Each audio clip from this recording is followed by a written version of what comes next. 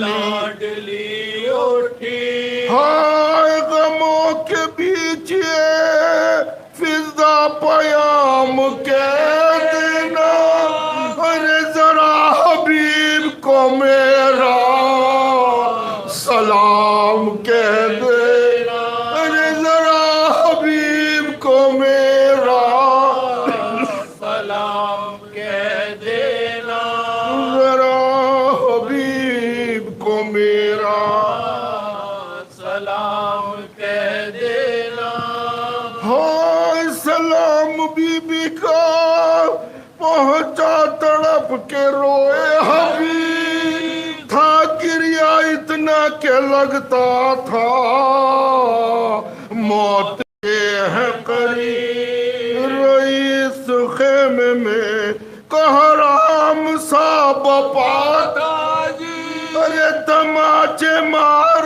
کے منہ پر کہا حبیب نہ سے، تماچے مار کے منہ پر کہا حبیب نہ سے، ہاں یہ بے کسی ہے کہ زہرا کی جا سلام کرے، ارے غلام زادوں کو شہزادیاں سلام کرے، غلام زادوں کو شہزادیاں سلام کرے، گرا جو نر گئے۔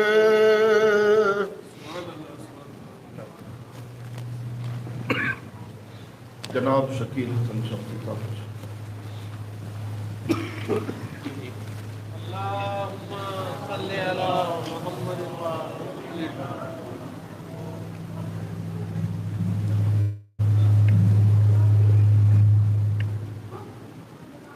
نعرہ طلبات۔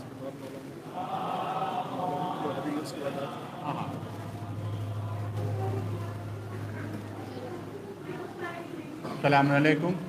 2-3 منٹ میں کچھ شعر پیش کر رہا ہوں، نئے شعر ہیں، نوجوانوں کے لیے ہیں خاص طور سے۔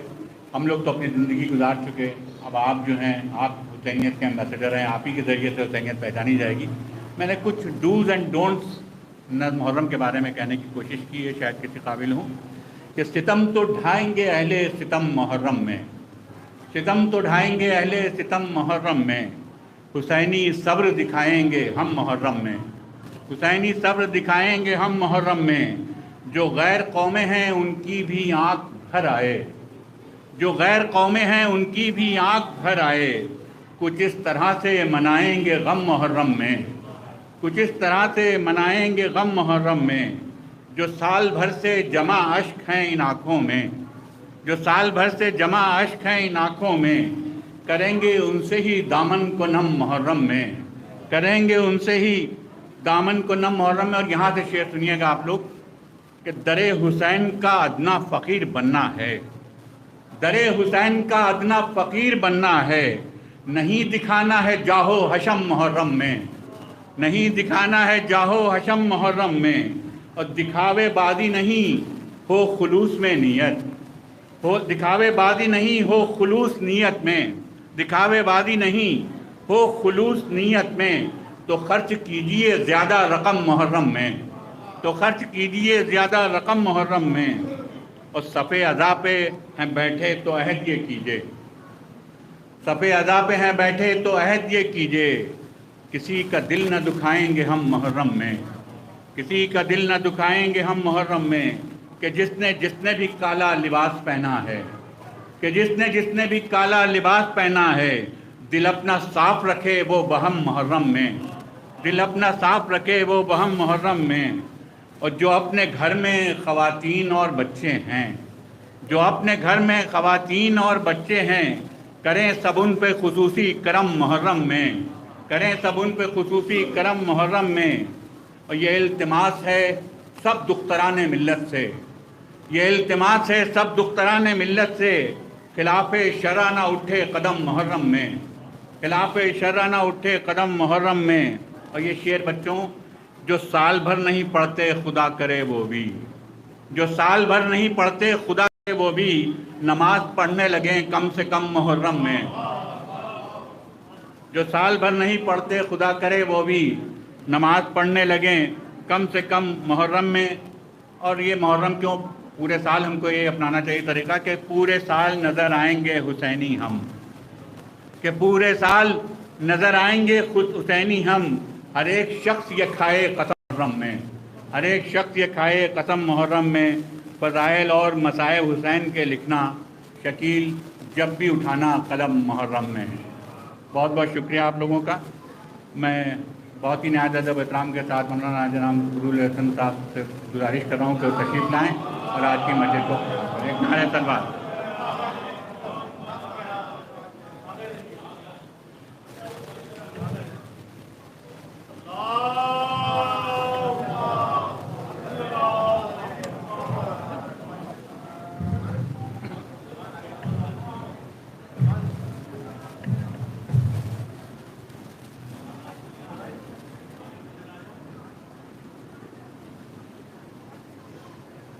رحم اللہ من قرأ الفاتحہ۔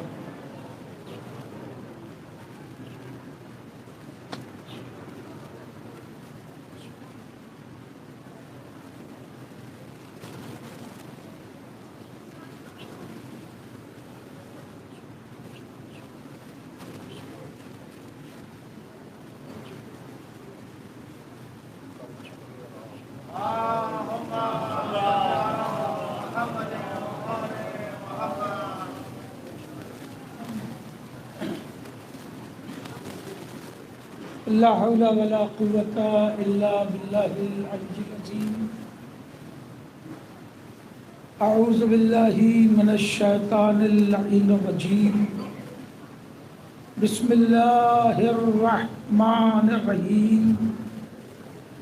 الحمد لله رب العالمين، والصلاة والسلام على سيد الأنبياء والمرسلین المخاطب بطٰ و یاسین سیدنا و نبینا و شفیع ذنوبنا و حبیب قلوبنا و طبیب نفوسنا مولانا ابی القاسم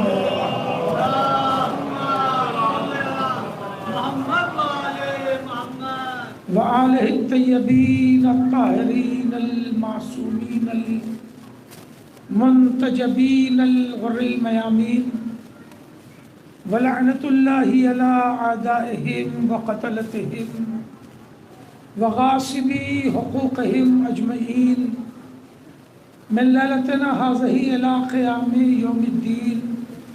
اما بعد فقد قال اللہ سبحانہ تبارک و تعالی فی کتاب المبین واصدق القائلین بسم اللہ الرحمن الرحیم۔ ان اللہ اصطفى آدم و نوحا و آل ابراہیم و آل عمران علی العالمین۔ صلوات پڑھیں۔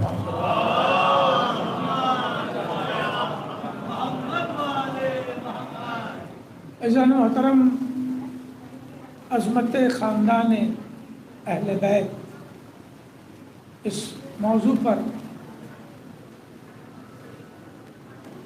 آیہ اصطفیٰ کے تناظر میں دوسرے مرحلے کی خدمت آپ کی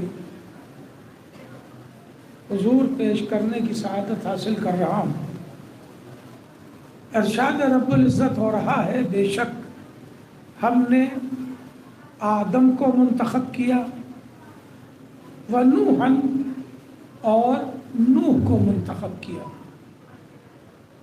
وآل ابراہیم اور ابراہیم کی آل کو منتخب کیا، و آل عمران اور عمران کی آل کو منتخب کیا، العالمین تمام عالموں میں، تمام کائنات میں ہم نے آدم کو منتخب کیا، نوح کو منتخب کیا، ابراہیم کی اولاد کو منتخب کیا اور عمران کی اولاد کو منتخب کیا۔ کل گفتگو اس مرحلے تک میں نے پہنچائی تھی کہ پروردگار عالم نے حضرت آدم کو روئے زمین پر منصب دے کے بھیجا، گناہگار نہیں بھیجا۔ منصب خلافت کا منصب، جو اعلان اللہ نے کیا تھا، انی جاعل فی الارض خلیفہ، میں روئے زمین پر خلیفہ بنانے والا ہوں۔ اس منصب خلافت کی بنیاد پر اللہ نے جناب آدم کو روئے زمین پر اتارا۔ جناب آدم ہی کے صلب میں، اب یہ جملہ یاد رکھیے گا تو ہماری گفتگو آگے اسی مرحلے سے آگے بڑھے گی کہ اللہ نے جناب آدم ہی کے صلب میں انوار محمد و آل محمد کو رکھا۔ انوار محمد و آل محمد جناب آدم ہی کے صلب میں رکھے گئے اور زمین پر تشریف لے آئے۔ آدم علیہ السلام کی ذمہ داری دو تھی، ایک ترویج نسل کرنا، دوسرے اپنی ہی نسل کی ہدایت کرنا۔ جناب آدم نے دونوں کام شروع کیے، ترویج نسل بھی کی،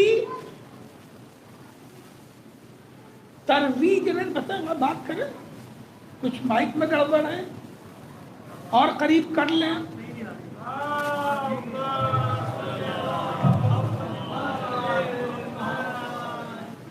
اب ذرا اس کو ہو گیا، اس کو چیک کر لیتے ہیں۔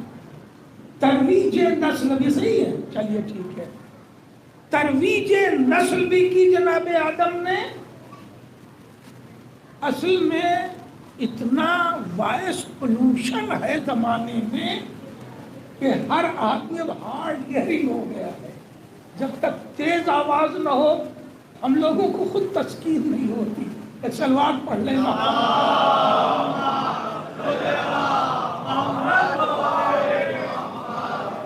تو میں گزارش کر رہا تھا کہ ترویج نسل بھی کی جناب آدم نے اور اپنی نسل کی ہدایت بھی کی، اور پھر انبیاء کا سلسلہ آگے بڑھا یہاں تک کہ جناب نوح تشریف لے آئے۔ بہت توجہ چاہتا ہوں، جناب نوح تشریف لے آئے۔ جناب آدم اور جناب نوح کے درمیان بہت سے انبیاء ہیں، مگر اللہ نے اصطفاء کی جو بات کہی وہ کہی ان اللہ اصطفیٰ آدم و نوحا، درمیان کے انبیاء کا ذکر نہیں تھا۔ ہم نے آدم کا انتخاب کیا اور نوح کا انتخاب کیا، تو درمیان کے انبیاء کا ذکر اللہ نے، ہر نبی منتخب ہوتا ہے، اس کا مطلب یہ ہے کہ یہ انتخاب کچھ خصوصی ہے، تبھی الگ سے ذکر کیا جا رہا ہے، ورنہ ہر نبی اللہ کا ہی بنایا ہوتا ہے، اللہ ہی کا منتخب کیا ہوتا ہے، اللہ ہی کا بھیجا ہوتا ہے۔ پھر اللہ نے جناب نوح کو بھیجا، منتخب کیا۔ جناب نوح کا انتخاب کیوں ہوا؟ سورہ نوح، ایک صلوات پڑھے محمد و آل محمد۔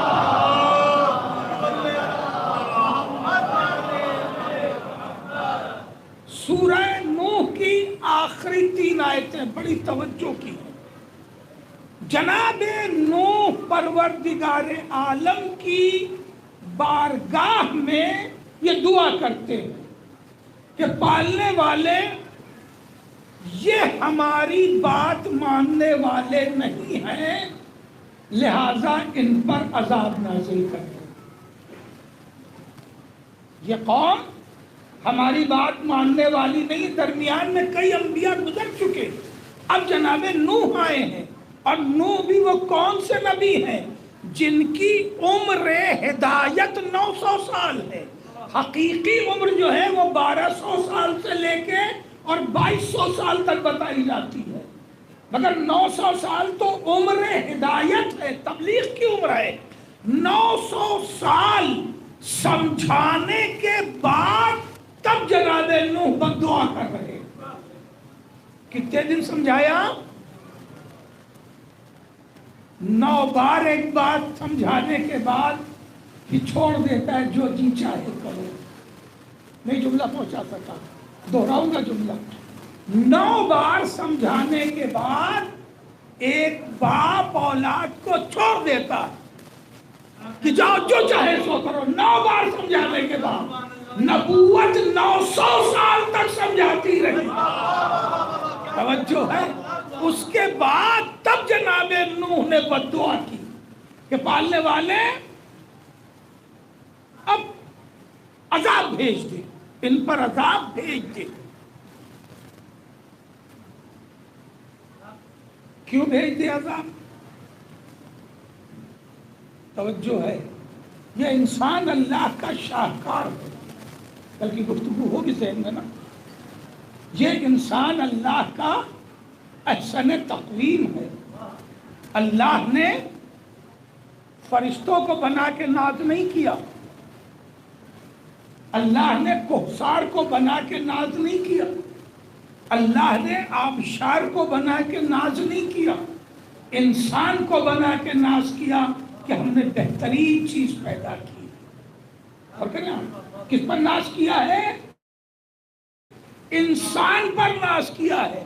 یہاں پہ میں ایک جملہ کہا کرتا ہوں کہ انسان کوہساروں کو دیکھ کے خوش ہوتا ہے، اپنے کو دیکھ کے خوش نہیں ہوتا۔ میں توجہ ہے، انسان کوہساروں کو دیکھ کر کے نینی تال جا کے دارجلنگ جا کے خوش ہوتا ہے، آؤٹنگ کرنے جا رہا ہے۔ جسے بنا کے بنانے والا خوش نہیں ہوا، اسے دیکھ کے انسان خوش ہوتا ہے۔ توجہ ہے، اللہ انسان کو بنا کے خوش ہوا کہ ہم نے احسن تقویم بنایا ہے، مگر انسان کو دیکھ کے خوش نہیں ہوتا، جلنے لگتا ہے۔ صلوات پڑھے۔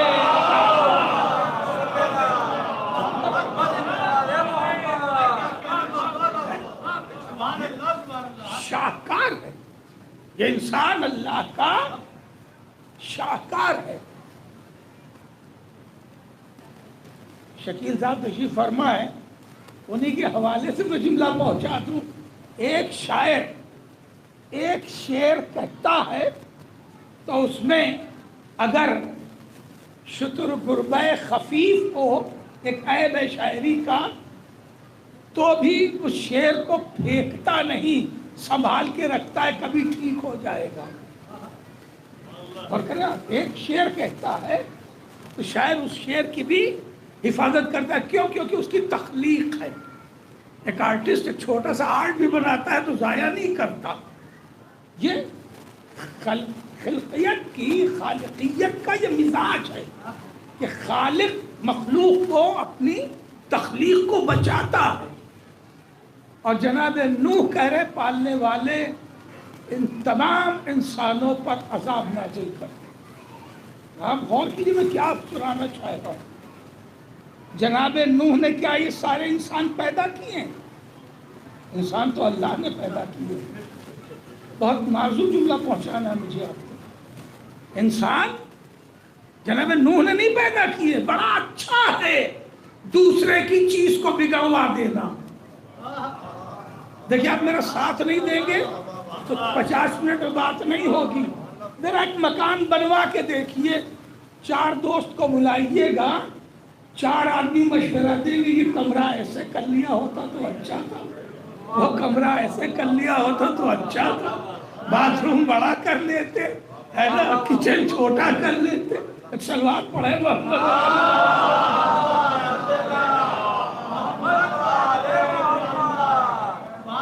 دوسرے کی تخلیق کو برداشت کرنا بہت مشکل ہوتا ہے. جناب نوح کہہ رہے پالنے میں، سورہ نوح کا حوالہ دیا، پڑھیے گا جا کے آخری 3 آیتیں. پالنے والے عذاب نازل کر دیں، انسانوں پر عذاب نازل کر دیں. یہ کتنا آسان ہے جناب نوح کے لیے کرنا، ساری انسانیت کو تباہ کر دے. یہ سب اللہ کے شاہکار ہیں، اللہ کی مخلوق ہے، اللہ کے بنائے ہوئے. اچھا نوح نے بددعا کی تو طوفان آیا کہ نہیں آیا؟ کوئی نہیں بچا، کشتی کے علاوہ کوئی نہیں بچا. یہ طوفان اور یہ عذاب اللہ نے کیوں بھیج دیا؟ آپ تھوڑا سا اور سیمنٹ آتے تو بڑا اچھا ہوتا، بعد میں پھر بڑی رحمت ہو جائے. تھوڑا تھوڑا سا، بہت تھوڑا تھوڑا سا آ جائے.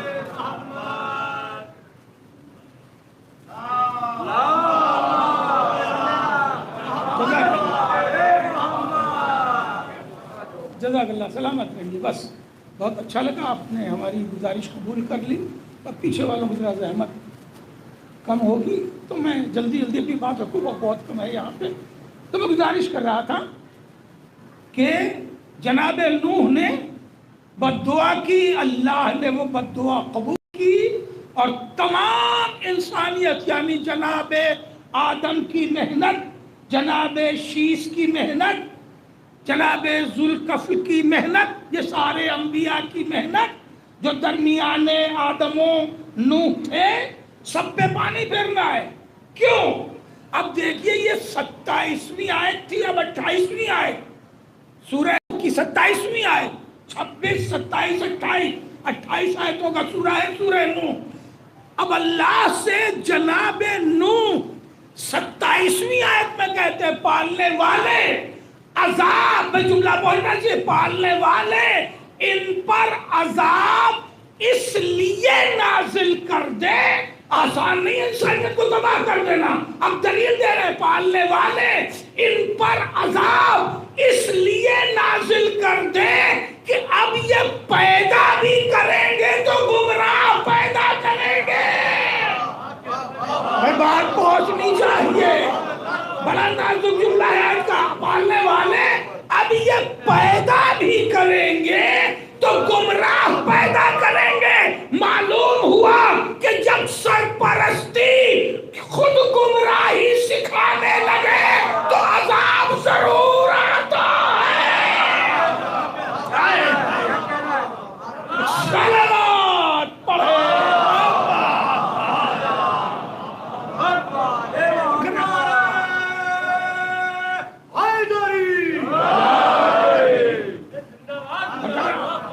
جب سرپرستی گارجین شپ خود گمراہی سکھانے لگے تو عذاب ضرور آتا ہے. میں ایک جملے میں بڑا قانون دے رہا ہوں، اس قانون کے تحت آپ دنیا میں کہیں کا سماج دیکھ ڈالیں کہ جب گارجین شپ گمراہی اولاد کو سکھانے لگے تو اگر گھر ہے تو گھر پہ عذاب آئے گا، اگر محلہ ہے تو محلے پہ عذاب آئے گا، اگر خاندان ہے تو خاندان پہ عذاب آئے گا. اگر سرپرستی ہی گمراہی سکھانے لگے تو عذاب ضرور آتا ہے. دلیل دی جناب نوح نے پالنے والے ان پر اس لیے عذاب نازل کر دے کہ اب جملہ لگا رکھیے گا، اب یہ پیدا بھی کریں گے تو گمراہ پیدا کریں گے. اب سمجھ میں آیا کہ علی کی ذوالفقار نسلوں کو دیکھ کے کیوں چلا کرتے ہیں.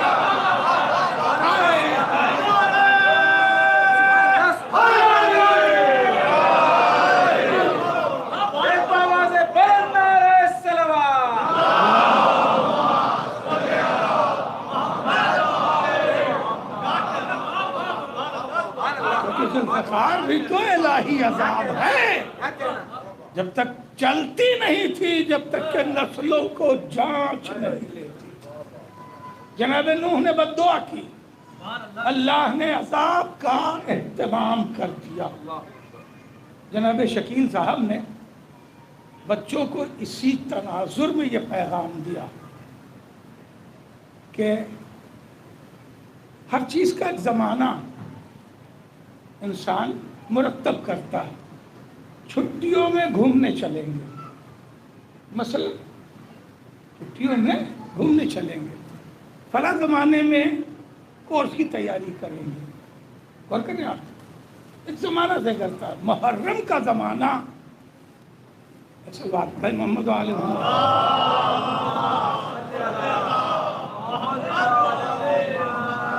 انہوں نے پیغام دیا کہ اس محرم کے زمانے میں چاہیے ہم کو بھی اور ہمارے بچوں کو بھی کہ اگر اب تک نماز نہیں پڑھی تو کم سے کم محرم میں پڑھ لیں، تاکہ مولا کی نگاہ ہماری طرف اٹھے تو مولا سوچے ہمارا عزادار نمازی ہے. توجہ ہے، ہمارا عزادار نمازی ہے. جب محرم میں ہم اپنی بستیوں کو جائیں یا جہاں بھی رہیں، وہاں ایک دوسرے کے ساتھ تعاون کریں. یہ نہیں کہ یہ ہماری مجلس ہے، وہ تمہاری مجلس ہے، یہ ہماری انجمن ہے، یہ تمہاری انجمن ہے، یہ ہمارا تبرک ہے. پرانی رنجشوں کو لوگ بیدار کرنے لگتے ہیں کہ وہ ہمارے ابا کے زمانے میں یہ ہوا تھا، لہذا ابا کی جبکہ ابا مرحوم ہو گئے، تقلید میں ہم بھی ان کے یہاں نہیں جائیں گے. یہ طرز فکر کافرانہ ہے. جو ہے ایک سلوات پڑھ لے محمد آل محمد. یہ طرز فکر کافرانہ ہے. امام جب ہماری طرف کم از کم اس ایام عزا میں دیکھیں تو ہمیں اتنا ملنسار ہونا چاہیے کہ مولا یہ ضرور سوچے کہ یہ ہمارا عزادار ہے تو ایسا ہی ہو. اور اگر ہم نے رنجشیں بیدار کی تو امام ضرور سوچیں گے کہ ہم تو دشمن حر کو بھی پانی پلائے، یہ بھائی کو بھی گلے نہیں لگاتا.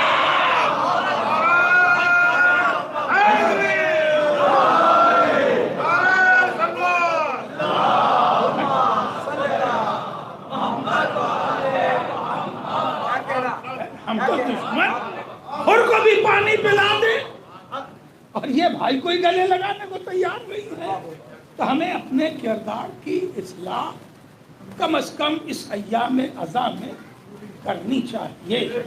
یاد رکھیے گا، میں نے کل گفتگو کی بنیاد رکھی تھی تو 2 جملے پڑھے تھے کہ یہ زمانہ عزا یہ تحریک تجدید ایمان ہے. ایمان کی تجدید کا زمانہ ہے. ایک تحریک ہے یہ زمانہ عزا، ایک تحریک ہے. کہے گی تحریک ہے؟ تجدید ایمان کی ہے، تجدید عقیدہ کی ہے. اور یہی وجہ ہے کہ جو بھی بے ایمان ہیں انہیں محرم سے خلش ہو جاتی ہے. توجہ ہے، کیونکہ جانتے ہیں کہ محرم آ گیا تو ان کا ایمان پھر درست ہو جائے گا. توجہ ہے، یہ پھر مضبوط ہو جائیں گے. اور پھر جملہ حوالے کروں، اور شاید یہ جملہ پوری سماجی منظر کو نچوڑ کے میں دے رہا ہوں کہ یہی وجہ ہے کہ دنیا کے ہر مذہب میں تبدیلیاں نظر آ رہی ہیں مگر شیعہ کبھی تبدیل نہیں ہوتا. توجہ ہے، شیعہ کبھی تبدیل نہیں ہوتا. کیوں؟ اس لیے کہ ہر سال اس کے ایمان کی تجدید ہو جاتی ہے. اسے راہ راست سے کوئی ہٹانے والا نہیں ہے. جبکہ ایجادات بہت ہو رہی ہیں، واٹس ایپ پہ طرح طرح کی ایجادات ہے. ابھی بات ایجادات کی آ گئی، ابھی یہ ذکر کر رہے تھے، یہ ایک کربلائی ہی تناظر میں ایک چیز ہے، وہ وی آر کہلاتی ہے، غالباً وی آر ہی ہے نا، وہ کہلاتی ہے۔ اس میں کربلا تصویری شکل میں دکھائی گئی ہے، تصویری شکل میں، اس سے پرہیز کیجیے، اس لیے کہ اس طرح کی منظر نگاری دیکھنے سے انسان شقی القلب ہو جائے گا۔ دیکھیے بہت مسئلہ یہ پورا علم نفسیات کا ہے، اور موقع نہیں کہ میں علم نفسیات پر گفتگو کر سکوں۔ سوچئے گا، آپ ایک بار دیکھیے 2 آنسو نکلیں گے، دوسری بار دیکھیے گا 1 آنسو ہو جائے گا،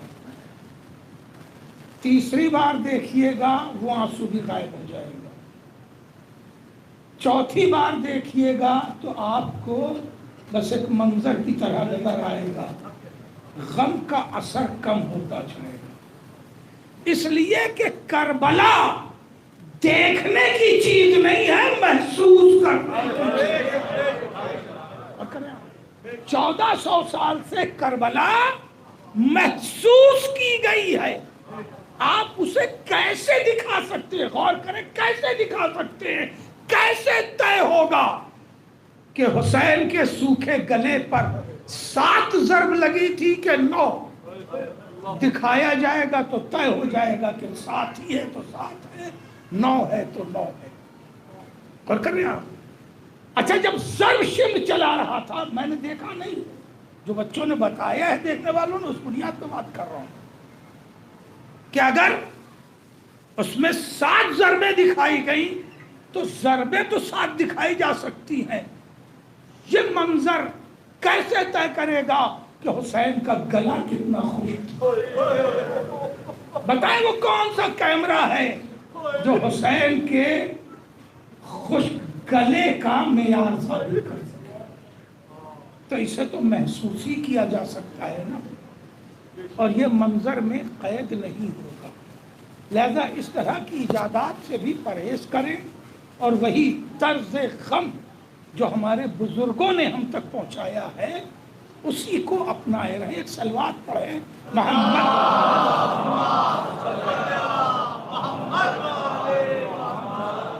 پھر میں آپ کو پچھلے منظر کی طرف لے چلوں، اپنی تفصیل کی طرف، کہ پروردگار عالم نے جناب نوح کو منتخب کیا، انہوں نے عذاب مانگ لیا، نتیجہ کیا ہوا کہ سب کے سب ختم ہو گئے، سب کے سب ختم ہو گئے۔ بچا کون؟ جناب نوح، جناب نوح کی ایک زوجہ، جناب نوح کے 3 بیٹے، ایک زوجہ 3 بیٹے، اور 40 مومنین۔ 900 سال سمجھا کے صرف 40 آدمی میسر ہوئے، جناب نوح کو صرف 40 مومنین جو کشتی میں سوار ہوئے۔ اور پھر سنیے کہ یہ 40 مومنین بھی کوہ جودی کے پاس پہنچنے کے بعد ایک بیماری میں مبتلا ہو کے مر گئے۔ بچا کون؟ جناب نوح اور حام، سام، یافس۔ ان 3 بیٹوں سے پھر یہ 7 ارب کی آبادی دنیا کی ہے۔ دنیا کی جو 7 ارب کی آبادی ہے انہی 3 بیٹوں سے، اسی لیے جناب نوح کو آدم ثانی بھی کہا جاتا۔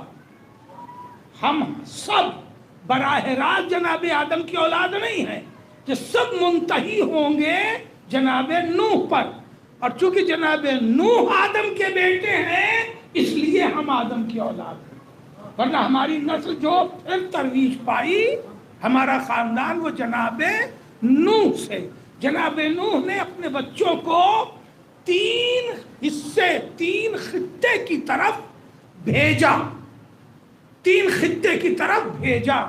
اسی لیے کہا جاتا ہے کہ کہ 3 طرز تحریر بھی وجود میں آیا، ایک داہنے سے بائیں لکھے جانے والا، ایک بائیں سے داہنے لکھا جانے والا، اور ایک اوپر سے نیچے لکھا جانے والا۔ اور کہنا آپ یہ 3 طرز تحریر رائج ہوا تاکہ 3 نسلیں پہچانی جا سکیں۔ توجہ ہے، اللہ نے کیا کہا؟ ان اللہ اصطفیٰ آدم و نوحا، ہم نے آدم کو منتخب کیا اور نوح کو منتخب کیا۔ تو انتخاب نوح ہے انہی امور کے لیے جن امور کے لیے آدم کا انتخاب ہوا کہ اب تو سب عذاب میں تمام ہو گیا، اب آپ کی ذمہ داری ہے ترویج نسل بھی کیجئے اور اس نسل کی ہدایت بھی کیجئے۔ تو اب جناب نوح کی محنتوں سے یہ تمام آبادی پھیلی۔ جناب نوح لے کے جتنے چلے وہی لوگ تھے جو کشتی میں تھے سوار، کشتی میں تھے۔ جناب نوح نے کہہ دیا تھا کہ جو کشتی میں سوار ہوگا وہی بچے گا۔ بیوی ہی نے بات نہیں مانی، باہر والے کو تو چھوڑیے۔ 2 بیویاں تھیں، ایک بیوی سے ایک بیٹا تھا کنعان، اور ایک بیوی سے 3 بیٹے تھے حام سام یافس۔ کنعان کی ماں نے اپنا بہت نازک بات ہے، شاید یہی بات آج پڑھ سکوں گا۔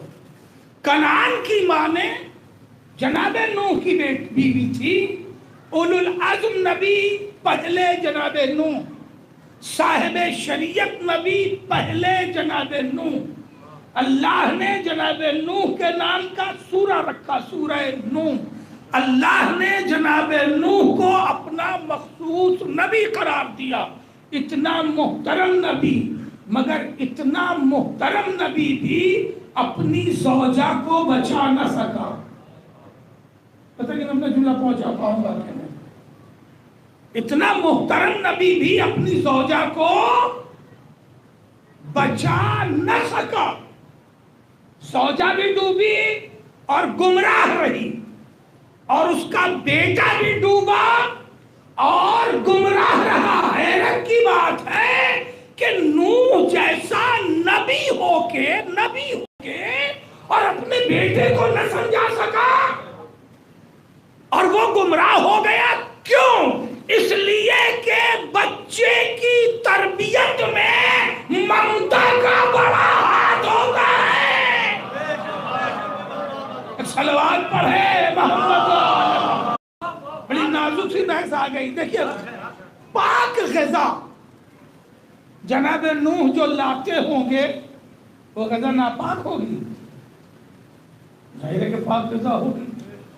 جو غذا یہ بیوی کھا رہی ہے وہی غذا وہ بیوی کھا رہی ہے، جو غذا یہ تینوں بیٹے کھا رہے ہیں وہی غذا کنعان بھی کھا رہا ہے۔ مگر ماں کی تربیت نے بیٹے کو باپ کی طرف جانے نہیں دیا۔ ماں کی تربیت نے بیٹے کو باپ کی طرف جانے نہیں دیا۔ ماں نے سمجھا دیا تھا کہ یہ دیوانے ہیں، تو بیٹا بھی دیوانہ مانتا رہا، جس طرح ماں مانتی رہی۔ جس طرح ماں شوہر کو اپنے دیوانہ مانتی رہی، ویسے ہی دیوانہ کنعان بھی مانتا رہا، کنعان بھی مانتا رہا۔ کیوں؟ اس لیے کہ ماہی کی تربیت کا اثر اولاد پہ پڑتا ہے۔ توجہ ہے، جناب نوح نہ اپنے بیٹے کو بچا سکے اور نہ اپنی زوجہ کو بچا سکے، تو ایک قانون تو طے پا گیا کہ کسی نبی کی بیوی ہونا نجات کا ضامن نہیں ہے۔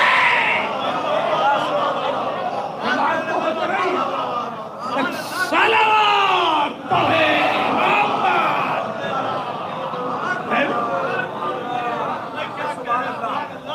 کسی نبی کی زوجہ ہونا نجات کا ضامن نہیں ہے. دو مرحلے، دو واقعے ہیں. ایک جناب لوط کی زوجہ کا بھی ہے، مگر وہ میں نے نہیں پڑھا. کیوں؟ اس لیے کہ جناب لوط اولو العزم نبی نہیں ہے، صاحب شریعت نبی نہیں ہے. جب صاحب شریعت نبی، اولو العزم نبی، عظیم نبی، وہ اپنی زوجہ کو نہیں بچا سکا تو قانون بن گیا نا. خدا کی قسم یہی وجہ ہے. اللہ نبی نے خطبہ غدیر دینے کے بعد، خطبہ غدیر دینے کے بعد، من کنتو مولا ہو فہذا علی المولا، ایک پیغام دیا. یبلغ الحاضر والغائب، ہر موجود پر واجب ہے کہ وہ غیر موجود تک ولایت علی پہنچائے. دیکھیں، جس طرح نماز واجب ہے، جس طرح روزہ واجب ہے، جس طرح حج واجب ہے، جس طرح صدائے من کنتو مولا پر ایمان واجب ہے، اسی طرح یہ حکم بھی واجب ہے. رسول نے من کنتو کے اعلان کے بعد یہ حکم دیا ہے، پیغام دیا ہے. بات نکل رہی ہے رسول پر ایسا پیغام دینا بھی واجب تھا. اب تھوڑا دماغ آپ بھی خرچ کیجیے ہمارے ساتھ. رسول پر بھی واجب تھا کہ وہ یہ پیغام دیں. جو پیغام دیا ہے وہ پیغام دیں. پیغام ہے ہر حاضر پر واجب ہے کہ ہر غائب تک ولایت علی پہنچائے. الوالد والولد، اور ہر باپ پر واجب ہے کہ اپنے بیٹے کو ولایت علی بتائے. بہت توجہ، بہت توجہ، بہت اہم بات ہے. ہر حاضر پر واجب ہے کہ وہ غائب تک ولایت علی پہنچائے. ہر باپ پر واجب ہے کہ اپنے بیٹے کو ولایت علی بتائے. میں نے جملہ کیا پڑھ دیا کہ رسول پر بھی واجب تھا کہ یہ پیغام دیں. پوچھئے کیوں؟ صلوات پڑھیں محمد و آل محمد.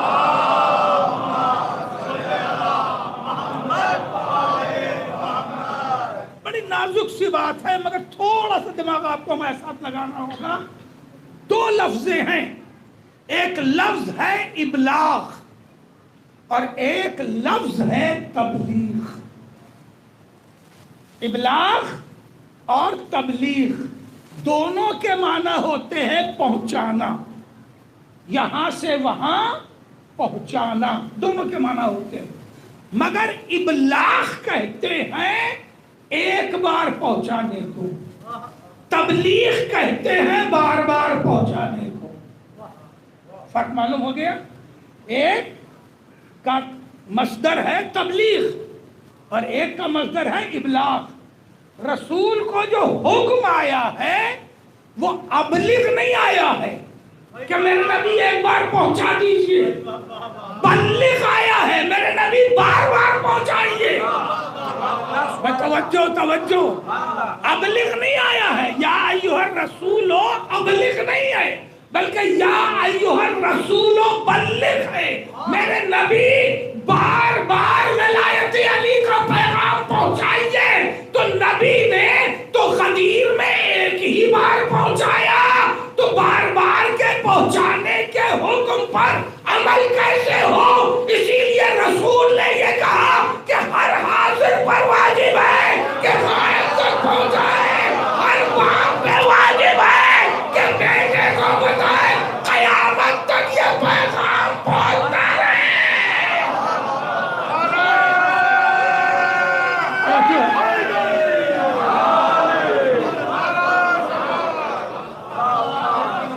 جزاک اللہ، سلامت رہیے. صلوات اور پڑھے محمد.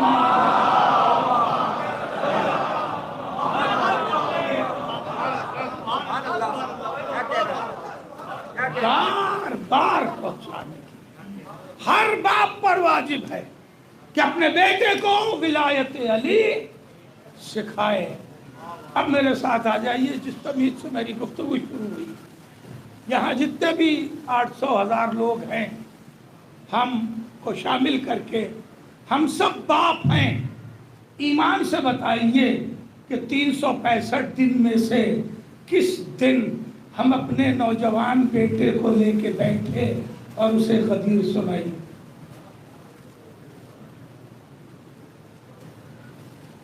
ایسا نہیں ہوا نا. کوئی ایک دن اور غدیر سنا کے یہ کہا ہو کہ بیٹا ولایت کو سمجھنا ضروری ہے، ولایت پر یقین رکھنا ضروری ہے، ولایت کو ماننا ضروری ہے؟ نہیں نا.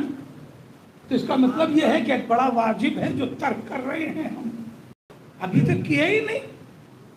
ہمارے ابا تو انتقال بھی کر گئے مگر انہوں نے ہمیں مولوی تو بنا دیا، کسی دن بیٹھ کے سمجھایا نہیں.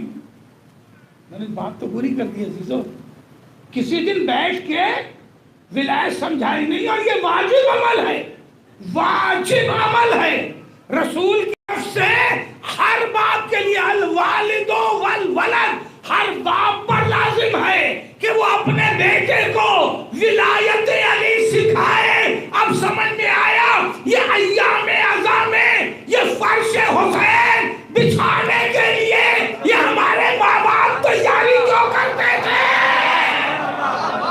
جو ہے یا رسول اللہ، ہم میں صلاحیت نہیں ہے کہ اپنے بیٹے کو ولایت سمجھا سکے، اس لیے انگلی پکڑ کے فرش عزا پر بٹھا دیا.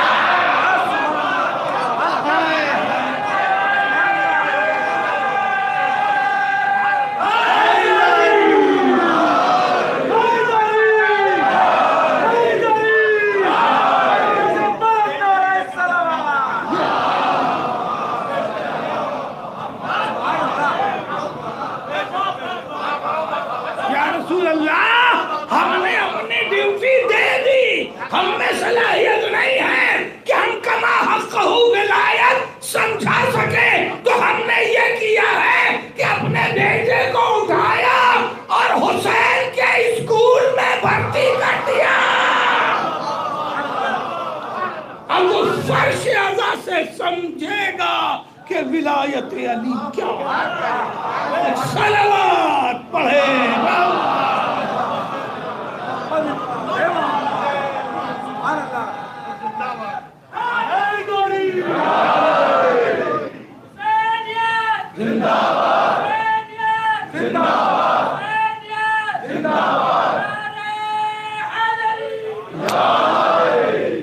عزیزو،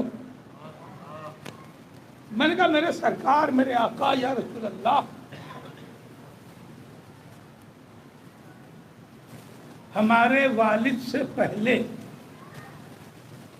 ہماری ماں نے یا علی مطلب سکھایا. ایسے ہی تو سب کے گھر میں ہوا ہوگا. یا حسین سکھایا. اس وقت میری ماں نے میرا ہاتھ سینے پر رکھا جب میرے ابا مجھے لینے میں بھی ڈرتے تھے. اتنا قریب کر کے کوئی اور بات نہیں کر سکے گا. جو مجھ سے سن لو گے مجھے سے سن لو گے. ایک سلوات پڑھائی محمد.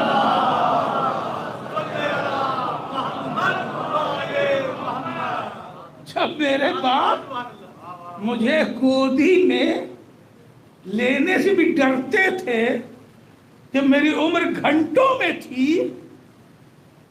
ابھی دنوں میں بھی نہیں ٹھیک سے جوڑی جا سکتی تھی، اس وقت بھی میری ماں نے میرا ہاتھ پکڑ کے میرے سینے پہ رکھ دیا اور اپنے منہ سے یا حسین بولتی رہی.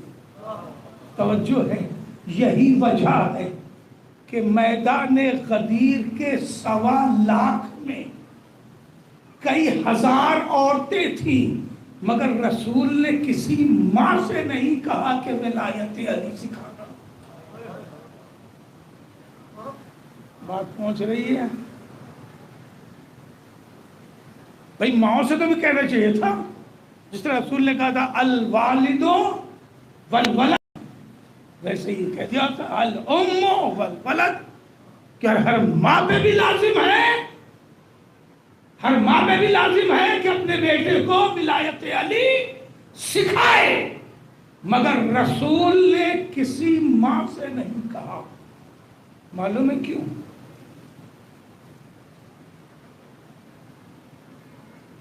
یہودی لوگ بہت اہم پیغام دے رہا ہوں، میں پیغام کو بھی پیغام بنا کے دینے کا عادی نہیں ہوں، یہ خیال ہے، بہت اہم پیغام جہاں تک آواز جا رہی ہے۔ یہودی لوگ حمل کے دوران اپنی بیویوں سے لڑتے نہیں، حمل کے دوران پریگننسی میں اپنی بیویوں سے تو میں بھی نہیں کرتے، ان پر کسی کام کا بوجھ بھی نہیں ڈالتے، ان سے کوئی اس قسم کی فرمائش بھی نہیں کرتے۔ دوران حمل وہ اپنے بچے کے مستقبل کی پلاننگ کرتے ہیں، دوران حمل اپنے ہونے والے بچے کے مستقبل کی پلاننگ کرتے ہیں۔ اگر انہیں اپنے بچے کو میتھمیٹیشین بنانا ہوتا ہے تو پورے 9 کے 9 مہینہ زوجہ کو میتھ کی پریکٹس کراتے ہیں۔ بات پہنچ رہی ہے؟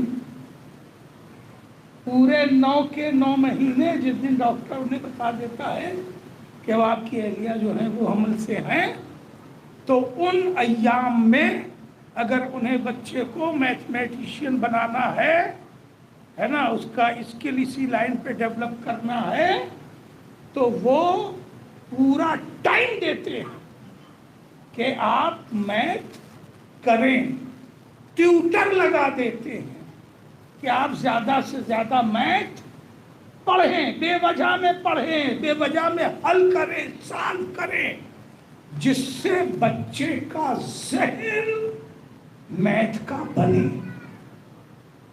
اور کیا آپ نے؟ اور بنتا ہے۔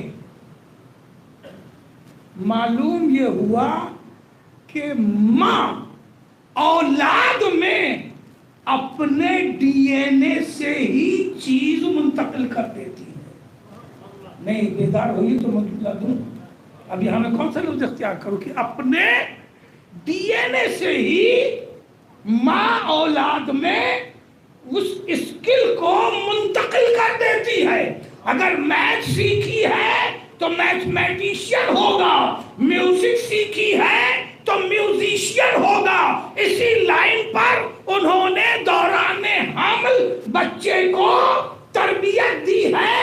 حمل کے دوران اب سمجھ میں آیا کہ زمانہ حمل میں ہمارے گھر کی مائیں اور بیٹیاں نوحہ، ماتم، مجلس، دعا، قرآن کیوں پڑھائی جاتی ہے؟ اسی لیے کہ بچہ محبت اہل بیت پر پیدا ہو۔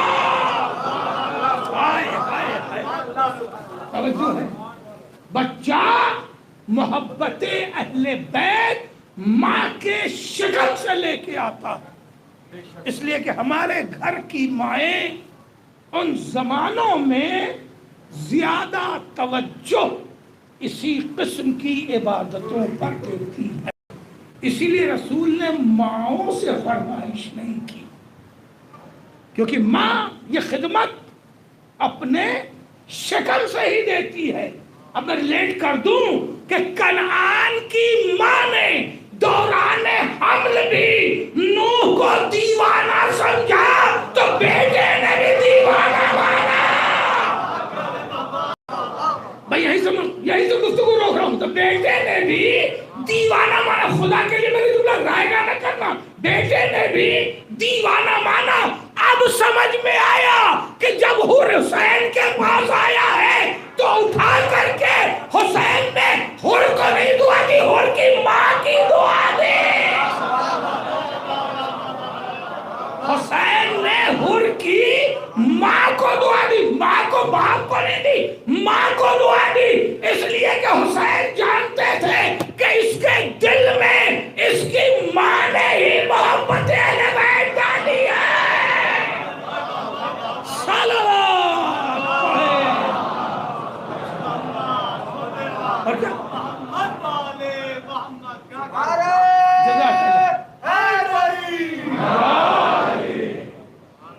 عزیزوں،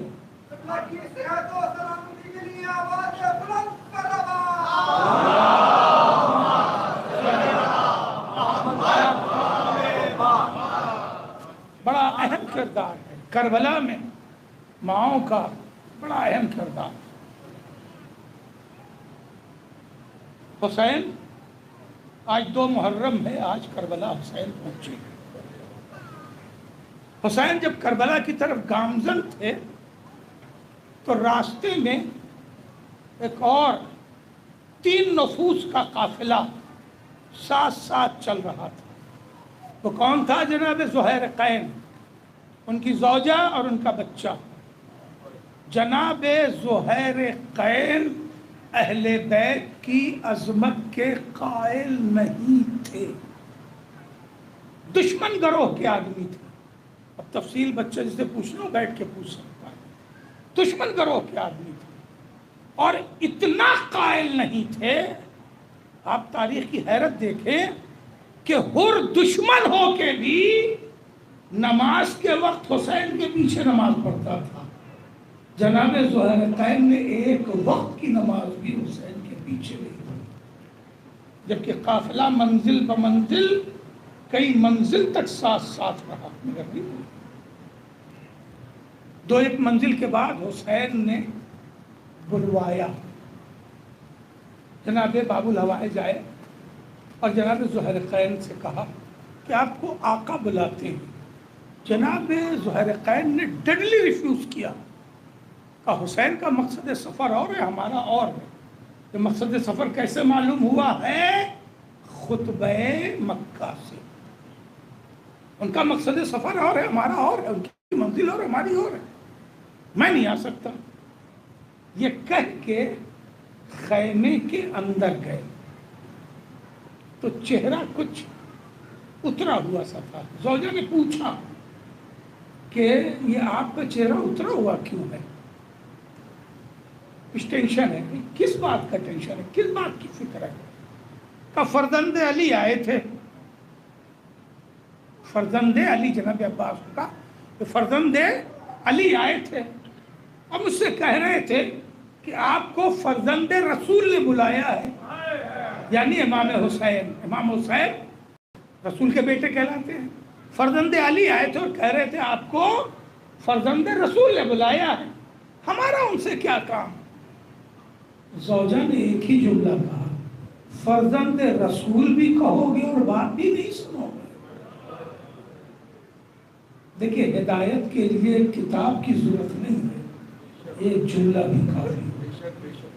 دہن سے، اپنی زبان سے فرزند رسول بھی کہو گے اور ملاقات بھی نہیں کرو گے. زوجہ کی بات سمجھ میں آ گئی. جناب زہیر قین آ گئے امام کے پاس. امام سب کے سامنے بات کرنے نہیں بیٹھے، کیونکہ امام نہیں چاہتا کہ کسی کی توہین ہو. مذاکرت گفتگو سننا، نہ جانے کیا بات کرنی تھی امام کو.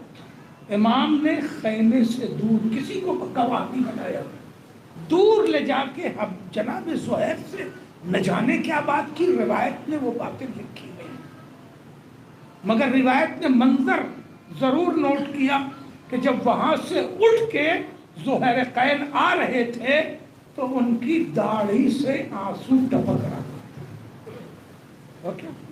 جناب زہیر قین آئے اپنے خیمے میں اور آنے کے بعد زوجہ سے کہا، میں آپ کو طلاق دے رہا ہوں. طلاق غصے میں نہیں، نفرت میں نہیں، طلاق اس لیے کہ آپ آزاد ہو جائیں. ہمارے پاس جو کچھ مال و متاع ہے خیمے میں ہمارے ساتھ ہے، وہ سب آپ لے لیں، بچے کو لے لیں، سارا متاع لے لیں، اور آپ کو میں زندگی کی آزادی دے رہا ہوں بعنوان طلاق. آپ جہاں جی چاہے چلی جائے. کہا زہیر آپ کہاں جا رہے ہیں؟